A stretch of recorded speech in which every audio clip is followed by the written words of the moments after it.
अस्सलामुअलैकुम एवरीवन, मैं हूं आपका इंस्ट्रक्टर और आप देख रहे हैं वेम्पायर एक्स इंस्टीट्यूट। पिछली क्लास में हमने CSS एडवांस के सेलेक्टर्स को कंप्लीट किया था। अब हम CSS के नेक्स्ट चैप्टर की तरफ बढ़ रहे हैं और आज हम बात करेंगे CSS कलर की। अगर आप अपनी वेबसाइट को अट्रैक्टिव और प्रोफेशनल बनाना चाहते हैं तो CSS कलर का कॉन्सेप्ट समझना बहुत ज़रूरी है। हर वेबसाइट में टेक्स्ट, बटन, हेडिंग और बैकग्राउंड को ब्यूटीफुल बनाने के लिए कलर्स का यूज़ होता है। आज की वीडियो में हम स्टेप बाय स्टेप सीखेंगे CSS colour property, colours names, HEX colour, RGB colours, RGBA colour रकबा जिसे कहा जाता है, और HSL कलर और HSLA कलर और ऑपेसिटी। वीडियो को एंड तक ज़रूर देखिएगा क्योंकि आज के बाद आप किसी भी वेबसाइट में प्रोफेशनल तरीके से कलर का यूज़ कर पाएंगे। अगर आप हमारे चैनल पर नए हैं तो चैनल को सब्सक्राइब करना ना भूलिएगा और बेल आइकन को प्रेस करना भी ना भूलिएगा और अपने दोस्तों के साथ शेयर करना और लाइक करना भी ना भूलिएगा। चले बिना किसी देरी के शुरू करते हैं आज का टॉपिक, आज की क्लास। सबसे पहले हम बात करने जा रहे हैं what is colour, CSS colour. सबसे पहले हम समझते हैं कि CSS कलर होता क्या है। CSS कलर में कलर की प्रॉपर्टी किसी भी टेक्स्ट का कलर चेंज करने या उसको अट्रैक्टिव बनाने के लिए यूज़ किया जाता है। ठीक है, आपकी वेबसाइट के ऊपर कलर, आपके टेक्स्ट के ऊपर कलर या आपकी इमेजेस के ऊपर कलर लगाना या उसके ऊपर उसकी इमेजिनेशंस लगाना, उसके लिए CSS का इस्तेमाल किया जाता है। एनिमेशंस लगाने के लिए भी CSS इस्तेमाल की जाती है। आपकी बटन्स के ऊपर हॉवर लगाने के लिए भी CSS इस्तेमाल किया जाता है। ऑल ऑफ ऑल आपके वेबसाइट को डिज़ाइन करने के लिए CSS का बहुत बड़ा रोल होता है। तो अब हम समझते हैं कि CSS कलर का यूज़ किस तरीके से किया जाता है। तो सबसे पहले हम लोग जानब चलते हैं HTML के तरफ, और HTML के ऊपर मैंने ऑलरेडी टेक्स्ट का क्रिएट कर लिया है। मैंने यहाँ पे लिखा हुआ है H1, ठीक है। दैन मैंने यहाँ पे लिखा हुआ है पैराग्राफ। अब इनके ऊपर हम लोग स्टाइलिंग करना शुरू करेंगे और इनके ऊपर कलर लगाना शुरू करेंगे। तो सबसे पहले हम लोग इसके ऊपर कलर लगाते हैं। कलर लगाने के लिए सबसे पहले हमें कॉल करना पड़ेगा। तो हमारा जो फर्स्ट प्रॉपर्टी है, फर्स्ट चीज़ है, तो वो है H1 को हम लोगों ने यहाँ पे कॉल करवा लिया। दैन हम इसको कलर करते हैं। तो कलर करने के लिए सबसे पहले हम यहाँ पे लगाएंगे कलर की प्रॉपर्टी। ठीक है, मैंने कलर की प्रॉपर्टी लगा दी। अब इसके अंदर हम वैल्यू देंगे रेड। ठीक है, अच्छा, प्रॉपर्टी के हमारा जो ये क्या चीज़ होती है, हमारा सेलेक्टर हो गया, ये हमारी प्रॉपर्टी हो गई और ये हमारा क्या हो गया, वैल्यू हो गया। ठीक है, अब इसके अंदर क्या करते हैं, अब इसके अंदर हम लोग और भी चीज़ें अप्लाई करते हैं। जैसे हम लोगों ने वहाँ पे दो चीज़ें लिखी थी, यहाँ पे भी हम दो चीज़ों के ऊपर कलर इम्प्लीमेंट करेंगे। जैसे H1 हो गया। अब इसके अंदर पैराग्राफ लगाते हैं। पैराग्राफ के अंदर भी हम क्या लगाएंगे, कलर लगाएंगे और कलर हम दे देते हैं इसको ब्लू। ठीक है, ये था बेसिक कोड ऑफ CSS। इसके अंदर हम लोगों ने क्या किया कि हम लोगों ने इसके ऊपर डायरेक्टली इम्प्लीमेंट कर दिया है हमारे कोड को। ठीक है, अब इसके अंदर हम क्या करते हैं, हम इसको चेक करते हैं हमारी वेबसाइट को कि किस तरीके से ये शो करवा रहा है। ठीक है, अब मैं जाता हूँ हमारे क्रोम के ऊपर और अब हम चेक करते हैं कि ये कैसे वर्क करता है। तो देखिएगा कि हमारा जो टेक्स्ट है वो रेड हो गया है और जो पैराग्राफ है वो ब्लू हो गया है। तो ये किसके हेल्प से हुआ, ये हमारे कलर की हेल्प से हुआ। तो एक्सप्लेनेशन ये है कि यहाँ कलर की प्रॉपर्टी हेडिंग को रेड और पैराग्राफ को ब्लू बना रही है। ठीक है, अब ये देखें, तो ये था हमारा एक छोटा सा इंट्रो, ठीक है, क्लासेस CSS का। ठीक है, इसके अंदर क्या करते हैं, सबसे पहले हम लोगों ने क्या किया कि कलर लगाया। कलर लगाने के बाद हम लोगों ने इसके अंदर पैराग्राफ लिखा। पैराग्राफ लिखने के बाद हमने इसको कलर दे दिया। तो ये सिंपल कोड था। ठीक है, इस तरीके से आप किसी भी टेक्स्ट के ऊपर कलर लगा सकते हैं। चलिए अब हम बढ़ते हैं हमारे नेक्स्ट टॉपिक की तरफ जिसका नाम है कलर नेम्स। तो CSS में 140 से ज़्यादा प्रीडिफाइंड कलर्स नेम प्रोवाइड करती है। ठीक है, जिसके अंदर रेड है, ब्लू है, ग्रीन है, ब्लैक है और वाइट है, ऑरेंज, पर्पल, नेवी, ग्रे और ऐसे बहुत सारे कलर्स हैं जिसको आप यूज़ कर सकते हो और आराम से अप्लाई कर सकते हो। ये थे हमारे कुछ। अब जैसे मैं इसको अप्लाई करके दिखा दूँ, जैसे हम लोगों ने यहाँ पे रेड और ब्लू का वर्क किया है, वैसे ही हम इसके अंदर हम कुछ भी नाम देते हैं। जैसे कि मैं यहाँ पर येलो देता हूँ, तो देखें यहाँ पे येलो ग्रीन आ गया। ठीक है, अब मैं यहाँ पर देता हूँ इसको नेवी। ठीक है, इसको मैं नेवी दे देता हूँ। मैंने इसको नेवी दे दिया। देन अब इसको मैं बाहर रख के रिफ्रेश करता हूँ तो देखिएगा कलर चेंज हो गया है। ठीक है, अब हम लोग बढ़ते हैं आगे की तरफ। हम यहाँ डायरेक्ट कलर का नेम लिख कर टेक्स्ट का कलर चेंज कर सकते हैं। ठीक है, जैसे मैंने आपको बताया। अच्छा, अब ये थोड़ा सा एडवांस है, ये थोड़ा सा अच्छा है टॉपिक है जिसको कहा जाता है HEX कलर्स। ठीक है, HEX का मतलब होता है हायरा हेक्साडेसिमल कलर कोड होता है। ठीक है, इसको फुल फॉर्म क्या है इसकी, एक्सा HEXA डायमिकल। ठीक है, मतलब हेक्सा कलर कोड होता है। इसका स्टार्ट जो होता है वो हैशटैग से होता है। ठीक है, हैशटैग से किस तरीके से वर्क करता है वो भी मैं आपको अब समझाता हूँ। आप जाओगे कोड के अंदर, ठीक है, हम इन दोनों में से किसी को सेलेक्ट कर लेते हैं, हम इसी का यूज कर लेते हैं। तो सबसे पहले आप लगाओगे हैशटैग। ठीक है, हैशटैग लगाने के बाद अब मैं इसको दे देता हूँ FF और 40 दे देता हूँ। ठीक है, तो देखिएगा यहाँ का कलर जो है वो रेड हो गया है। और जब हम इसको यहाँ पे रिफ्रेश करते हैं तो देखें इसका भी कलर चेंज हो रहा है। हम टेक्स्ट के ऊपर आराम से कलर लगा रहे हैं। अब जहाँ पे मैंने येलो ग्रीन दिया था इसको भी मैं रिमूव कर देता हूँ। ठीक है, अब इसके ऊपर भी मैं दे देता हूँ 0066 एंड FF। ठीक है, मैं इसको किया Ctrl+S, देन अब मैं इसको वापस से बाहर आता हूँ तो देखें हमारा कलर जो है वो चेंज हो गया है, मतलब वो ब्लैक हो गया है। ठीक है जी, अब हम आगे चलते हैं हमारा। अच्छा, यहाँ पे अभी कोड अप्लाई नहीं हुआ तो इसको मैं क्या करता हूँ, हैशटैग दे देता हूँ ताकि हमारा कोड अप्लाई हो जाए। इसको मैं वापस से रिमूव करता हूँ। हैशटैग देखें, हैशटैग नहीं लगाया था तो कोड वर्क नहीं किया था। अब मैं इसको यहाँ पे हैशटैग दे देता हूँ। हैशटैग जो हमने वापस से लिखा था 0066 FF। ठीक है, अब देखें ये ब्लू हो गया तो देखिएगा अब ये कलर चेंज हो गया। तो अब देखें हमने जो पहले लगाया था इसका क्या मायना है, इसको रेड कहा जाता है। ठीक है, 0 हैशटैग FF और 4 दफ़ा 0 को क्या कहा जाता है, रेड कहा जाता है। और 0066 और FF को कहा जाता है ब्लू। ठीक है, प्रोफेशनल वेबसाइट्स में HEX को कलर्स का बहुत ज़्यादा यूज़ किया जाता है। ठीक है, अब हम लोग आगे बढ़ते हैं अपने अगले टॉपिक की तरफ जिसे कहा जाता है RGB। RGB किस तरीके से अप्लाई की जाती है, हम ये बात लाजमी याद रखिएगा। हर वैल्यू 0 से 255 के दरमियान होती है। ठीक है, मतलब 255 के दरमियान होती है 0 से। अब हम क्या करते हैं, हम यहाँ पे इसको कोड करके देखते हैं। अच्छा, सबसे पहले मैं यहाँ पे लगाऊंगा RGB। ठीक है, RGB लगाई मैंने। RGB लगाया तो ये देखें यहाँ पे कलर शो हो रहा है। तो मैं अब इसको वैल्यूज़ के अंदर करना चाह रहा हूँ तो मैं इसको रिमूव कर दूँगा यहाँ से। ठीक है, मैं इसको रिमूव कर दिया। अब मैं इसको वैल्यूज़ देता हूँ कि ताकि हमारे पास आसानी से समझ में आ जाए। तो मैंने 255 यहाँ दिया, देन अब वापस से बाहर आता हूँ, यहाँ पे 0, देन वापस से बाहर और इसको भी 0 दे देता हूँ। ठीक है, अब इसको मैं Ctrl+S करके देखता हूँ कि ये वर्क कर रहा है या नहीं। अच्छा, मैंने यहाँ पे डॉट दे दिया तो उसको मैं दे देता हूँ। तो ये देखें ये रेड हो गया है। ठीक है, अब मैं क्या करता हूँ, अब मैं नीचे आता हूँ, इसको भी मैं कलर, इसका भी कलर चेंज करता हूँ। ठीक है, वापस से RGB देंगे। ठीक है, RGB दिया, इसको रिमूव। ठीक है, इसकी जगह देंगे 0। ठीक है, इसको भी रिमूव कर देते हैं। इसकी जगह हम देंगे 102। ठीक है, फिर उसके बाद हम इसको भी रिमूव कर देते हैं। इसकी जगह हम देंगे 255। ठीक है, 255 हम देंगे तो देखें इसका भी कलर चेंज हो गया है। अच्छा, 25 और 00 जो दिया है उसका कलर क्या हो गया, रेड हो गया और ब्लू शेड है। तो हमने इसको क्या दिया, यहाँ पे कलर 0 से 102 तक, फिर उसके बाद 250 थी। अब इसको रिफ्रेश करके देखते हैं तो देखें हमारा जो शेड है वो यहाँ पे अप्लाई हो चुका है।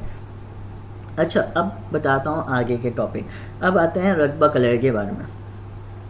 ठीक है, RGB है, बिल्कुल RGB की तरह होता है, लेकिन इसमें एक एक्स्ट्रा वैल्यू होती है A-अल्फ़ा। ठीक है, अल्फ़ा ट्रांसपेरेंसी को कंट्रोल करता है। ठीक है, और वैल्यू 0 ठीक है कम्प्लीटली ट्रांसपेरेंट होता है और 1 मतलब फुली विजिबल होता है। तो इसके ऊपर किस तरीके से अप्लाई करते हैं, अब इसके ऊपर हम लोग करते हैं एक ही कोड को। ठीक है, अब समझते हैं हम H1 को। इसको मैं H1 के अंदर मैं अब लगाऊंगा RGBA। ठीक है, RGBA लगाने के लिए सबसे पहले मैं क्या करूँगा, यहाँ पे RGBA लगाऊंगा यहाँ पे। ठीक है, RGBA Ctrl+Z करूँ। ठीक है, इसको मैं रिमूव कर देता हूँ।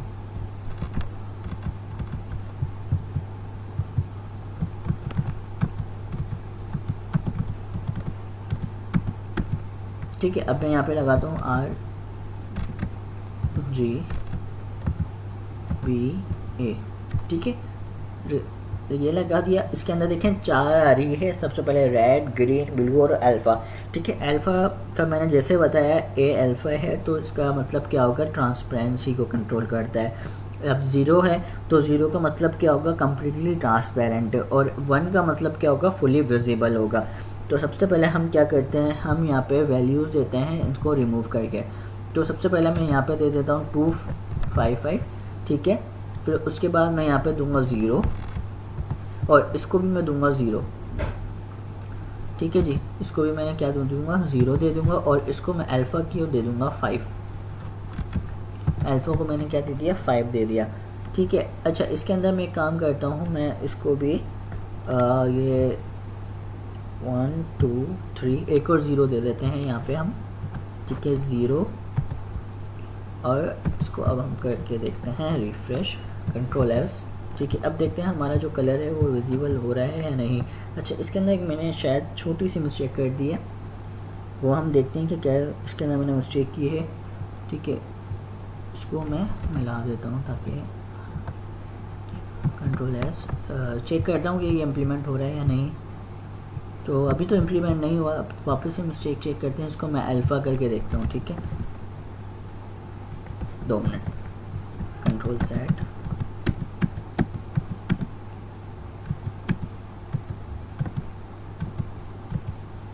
अच्छा अब चेक करके देखते हैं हमारा जो कलर है वो इम्प्लीमेंट हो रहा है या नहीं हो रहा। देखें अभी भी इम्प्लीमेंट नहीं हो रहा है यहाँ पे, लेकिन कलर्स बता रहा है। तो मैं काम करता हूँ, मैं ऊपर वाले को कमेंट कर देता हूँ, ठीक है। अब क्या करता हूँ, मैं इसको पूरे को रिमूव करता हूँ, देन इसको वापस से इम्प्लीमेंट करते हैं। कंट्रोल डिलीट, मैं पी लिखता हूँ ब्रैकेट इसके अंदर, ठीक है। अब मैं क्या करता हूँ, मैंने यहाँ पे लगाना है कलर, ठीक है। कलर मैं लगाऊंगा, कलर के अंदर मैं दे दूंगा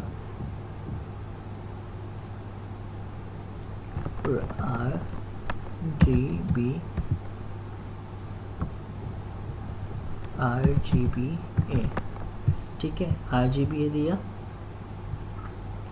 तो अब चेक करते हैं कि ये अप्लाई हो रहा है या नहीं हो रहा। रिफ्रेश, तो नहीं, अभी भी रिफ्रेश किया है तो अभी भी ये वर्क नहीं कर रहा। तो मैं काम करता हूँ, इसको पैराग्राफ को हटा के H1 देता हूँ, ठीक है, control S, then RGBA same ही वर्क करता है, ठीक है, लेकिन 255 इसको भी हम क्या करते हैं, इसको हम देते हैं 0, ठीक है, इसको भी हम देते हैं 0, और अल्फ़ा, ठीक है, अल्फ़ा को ऐसे रहने देते हैं। देन आप इसको चेक करते हैं, लेकिन अभी भी ये वर्क नहीं कर रहा प्रॉपरली। क्या मसला हो सकता है, लेकिन मैं आपको ये बता देता हूँ कि यहाँ रेड कलर जो है 50% ट्रांसपेरेंट होगा, ठीक है। और इसके अंदर क्या होता है कि जब भी हम कोई भी अप्लाईमेंट करते हैं तो इसका वर्क प्रॉपरली यूजेज। मैं अब कम करता हूँ, एक और 0 लगाता हूँ, 0 लगाया, ठीक है। इसकी जगह अब मैं दे दूँगा यहाँ पे .5, ठीक है। अब चेक करके देखते हैं कि ये वर्क करता है कि नहीं। 3 0 ही हैं, 1 2 3 0 है, ठीक है, 0.5 आ गया, देन 1 2 3 एंड ये 4 एंड ये लास्ट। कंट्रोल एस करके देख रहा हूँ, देखिए ये कोड बिल्कुल सही है, ठीक है। अब इसके अंदर क्या मसला आता है, अब मैं इसको देखता हूँ एक दफ़ा और, RGBA,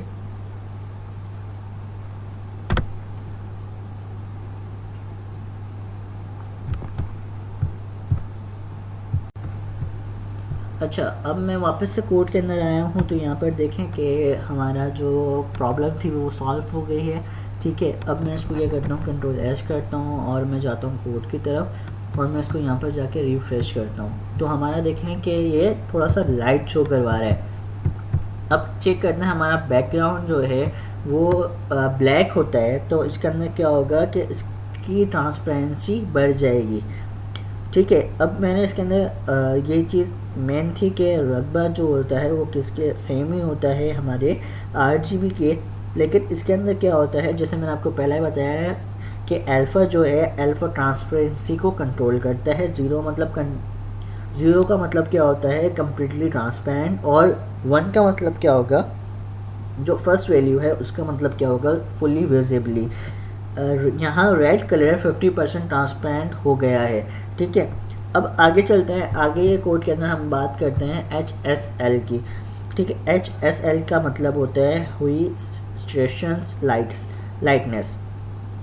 ठीक है, मतलब HUE हुई एस्ट्यूरेशन लाइटनेस। ठीक है, CSS के अंदर जब हम लोग इसका इस्तेमाल करते हैं तो ये किस तरीके से वर्क करता है ये भी हम अब समझते हैं। हम इसी कोड को कंटिन्यू करेंगे। अब इसके अंदर हम क्या लगाएंगे, RGB के अंदर इसको RGB को रिमूव कर देते हैं।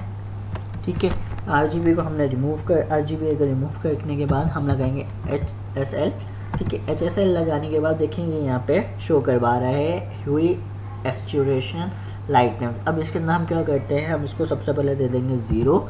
ठीक है, फिर उसके बाद हम यहाँ पर देंगे 100%। इसको पहले मैं रिमूव करूँ। ठीक है जी, इसको हम सबसे पहले रिमूव कर देते हैं। ठीक है, इसको हमने रिमूव कर दिया। रिमूव करने के बाद हम इसको देंगे 100% और लाइटनेस हम देंगे इसको 50%। ठीक है, लाइटनेस हमने इसको देनी है 50%। ठीक है, 50% दे दी है। अब इसको वापस हम बाहर आते हैं और इसको रिफ़्रेश करके देखते हैं। तो ये देखें हमारा जो है HUE कलर चूज़ करता है। ठीक है, सिचुएशंस कलर की इंटेंसिटी होती है और लाइटनेस बताती है कि कलर कितना डार्क या लाइट होगा। ठीक है जी, ये था हमारा HSL। ठीक है, HSL बहुत सिंपल है। इसके अंदर हमने क्या किया, सिर्फ HSL को हम लोगों ने परसेंटेज दी और एक्सप्लेनेशंस की दी कि HUE हुई जो है वो हमारा कलर चूज़ करता है। ठीक है, और हमारा जो सैचुरेशन है, सैचुरेशन क्या करता है, कलर की इंटेंसिटी होती है। ठीक है, और लाइटनेस क्या बताती है कि कलर कितना डार्क या और लाइट होगा। अब हम चलते हैं हमारे आखिरी और सेकंड लास्ट, जिसका नाम है HSL कलर। मतलब HSL मीन भी अल्फ़ा वैल्यू में ऐड होती है। ठीक है, जैसे ही हमारा रकबा RGB था, RGB A आया, ऐसे ही HSL A आया। ठीक है, ऐसे ही इसके अंदर क्या होता है, ये भी कलर के ट्रांसपेरेंट कर देता है। तो इसके अंदर हम लोगों ने सेम चूज़ करना है, हमने सेम चीज़ करनी है, लेकिन इसके अंदर क्या करना है, फोर्थ वैल्यू भी ऐड हो जाएगी। हम इसके अंदर अब क्या करते हैं, HSL को हम यहाँ पर A लगा देते हैं। ठीक है, अब यहाँ पे हम क्या करते हैं, कोड के अंदर ही इसके अंदर हम एक और कॉमा लगा के 0.5 कर देते हैं। तो हमारा जो कलर होगा वो थोड़ा सा लाइटनेस शो करेगा।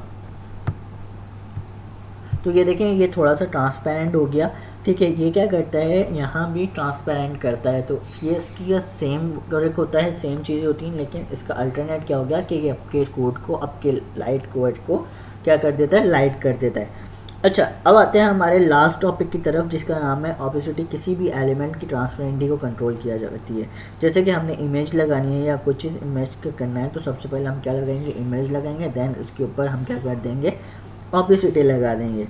ऑपेसिटी लगाने के लिए अब सबसे पहले हम क्या करते हैं, हम आते हैं हमारे कोड के अंदर, हम चलते हैं index.html में, और हम यहाँ से फाइल को ओपन करके क्या करते हैं, हम पिक्चर को, किसी भी पिक्चर को उठा लेते हैं। एडिट फाइल में जाके मैं काम करता हूँ, मैं उसकी एक सबसे पहले अपनी पिक्चर उठा लेता हूँ, कोई सी भी। मैं ये वाली पिक्चर उठा लेता हूँ। Ctrl+C। ठीक है, Ctrl+C कर लिया मैंने। अब मैं यहाँ पे आके इसको पेस्ट कर देता हूँ, Ctrl+V। Yes, pasted. ठीक है, मैंने इसको पेस्ट कर दिया।